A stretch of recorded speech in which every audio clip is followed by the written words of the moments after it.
আসসালামু আলাইকুম ওরহমতুল্লাহি ওবরাকাতুহ। আলহামদুলিল্লাহ, আজকে আমি একটি বিশেষ দোয়া নিয়ে আলোচনা করব।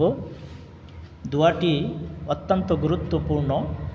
এই দোয়াটি তিরমিজি শরীফের 3563 নম্বর হাদিসের মধ্যে আসছে এবং মুসনাদে আহমদের প্রথম খণ্ডের মধ্যেই আসছে এবং হাকেমের প্রথম খণ্ডের মধ্যেও এই দোয়াটা আনা হয়েছে। দোয়াটি সহিহ হাদিস দ্বারা প্রমাণিত। দোয়াটি অত্যন্ত গুরুত্বপূর্ণ। ঋণগ্রস্ত ছাড়া, ঋণ নাই এমন মানুষ আমাদের মধ্যে খুব কম। আমরা প্রায় মানুষই ঋণগ্রস্ত।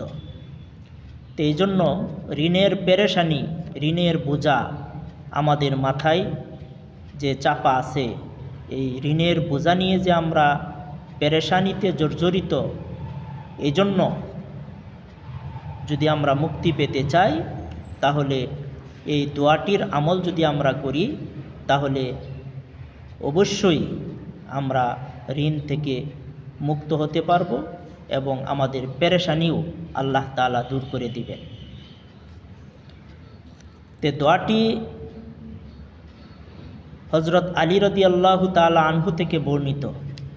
হযরত আলী রাদিয়াল্লাহু তাআলা আনহুর কাছে এক ব্যক্তি এসে ঋণের বোঝা নিয়ে পেরেশানিতে জর্জরিত হয়ে হযরত আলী রাদিয়াল্লাহু তাআলা আনহুর কাছে এসে বলতেছেন, হে ভাই, আমি এত ঋণগ্রস্ত, আমি কিভাবে ঋণের পেরেশানি থেকে মুক্ত হব?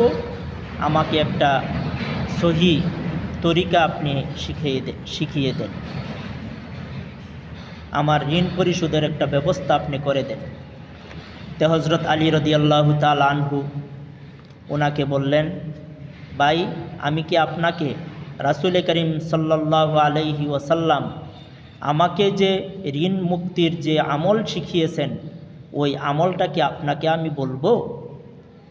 তিনি বললেন, অবশ্যই আমাকে বলে দেন।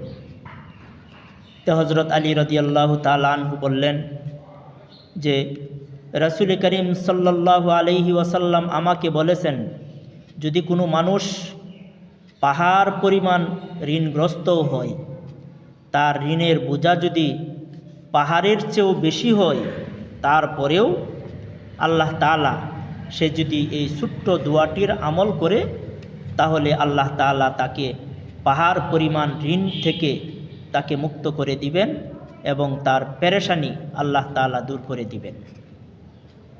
তো দোয়াটি হচ্ছে, আল্লাহুম্মা কফিনি বিহালালিকা আন হারামিকা ওয়া আগনিনি বিফাদলিকা আম্মান সিওয়াক। এই দোয়াটির অর্থ হচ্ছে, হে আল্লাহ, আপনার হালালের মাধ্যমে আমাকে হারাম থেকে রক্ষা করুন। আল্লাহুম্মা কফিনি বিহালালিকা আন হারামিকা। আয় আল্লাহ, আপনার হালালের মাধ্যমে আপনার হারাম থেকে আমাকে রক্ষা করুন। ওয়া আগনিনি বিফাদলিকা আম্মান সিওয়াক। আপনার অনুগ্রহের মাধ্যমে আমার উপর, আমি যেন আপনার উপরেই ভরসা করতে পারি, আপনিই যেন আমার ভরসার স্থল হয়ে যান, আমাকে সেই তৌফিক দান করুন। এবং আম্মান সিওয়াক, যে দুনিয়ার সকল কিছু থেকে যেন আমি অমুখাপেক্ষী হয়ে একেবারে আপনার প্রতি আমার ভরসা হয়, আমাকে এমন বানিয়ে দিন আপনি। তে এই দোয়াটা আমরা সহি শুদ্ধভাবে শেখার চেষ্টা করব এবং এই দোয়াটা আমরা সকলেই আমল করার চেষ্টা করব।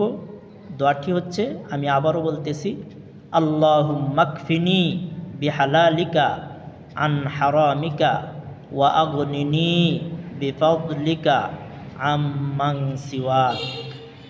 আল্লাহুম্মা কফিনি বিহালালিকা আন হারামিকা ওয়া আগনিনি বিফাদলিকা আম্মান সিওয়াক।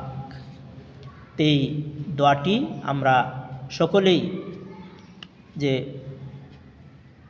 উলামায়ে কেরাম বলেন যে কোনো মানুষ যদি প্রত্যেক ফজরের পরে এবং মাগরিবের পরে এই দোয়াটি বিশেষ আমলের নিয়তে পড়ে এবং অন্যান্য প্রত্যেক নামাজের পরেই সে পড়তে পারে, যদি বেশি ঋণগ্রস্ত হয় তাহলে সে যেন সর্বদাই এই দোয়াটি তার যে সময় সে অবসর থাকে নামাজ থেকে, যে নামাজ পড়তেছে না অথবা কোরআন শরীফ তেলাওয়াত করতেছে না, এমন জরুরি কোনো আমল যদি তার না থাকে তাহলে সে যেন বেশি বেশি এই দোয়াটি পড়ে।